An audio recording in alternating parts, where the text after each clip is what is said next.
एक पुरानी रियासत की खौफनाक कहानी है जो सदियों से चली आ रही है। सोने का पिंजरा और शापित राजकुमार।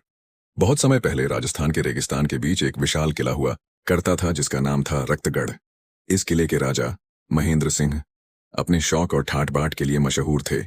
उन्हें नए नए अजूबे इकट्ठे करने का जुनून था। एक दिन उनके दरबार में एक विदेश का सौदागर आया जो अपने साथ एक अनोखा सोने का पिंजरा लाया था। इस पिंजरे में कोई परिंदा नहीं था बल्कि एक अजीब सी काली परछाई कैद थी जो मुसलसल फड़फड़ाती रहती थी।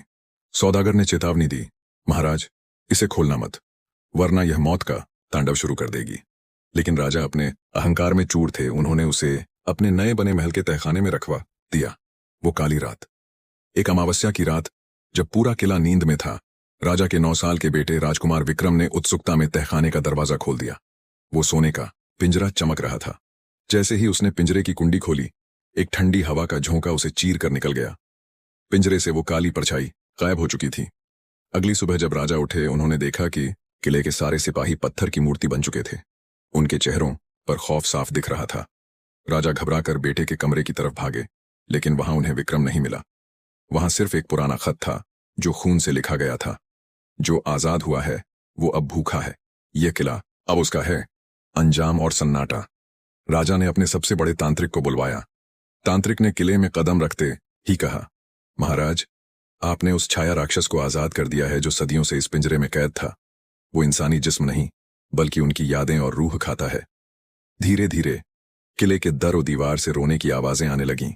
दीवारों से खून रिसने लगा।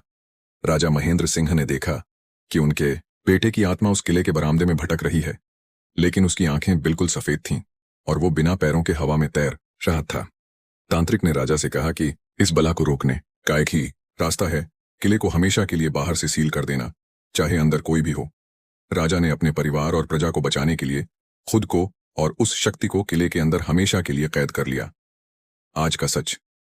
आज भी रक्तगढ़ के खंडहरों के पास से निकलने वाले लोग कहते हैं कि रात 12 बजे के बाद वहां से घोड़े के दौड़ने की आवाजें आती हैं।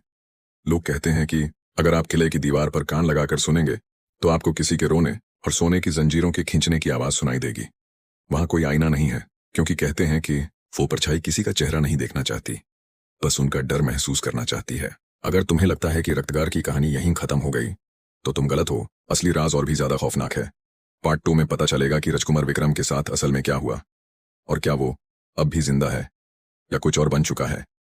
अगर देखना चाहते हो वो दर्जों रातों की नींद उड़ा दे, तो अभी लाइक करो, कमेंट में पार्ट 2 लिखो और फॉलो कर लो, वरना शायद अगला हिस्सा तुम तक कभी ना पहुंचे।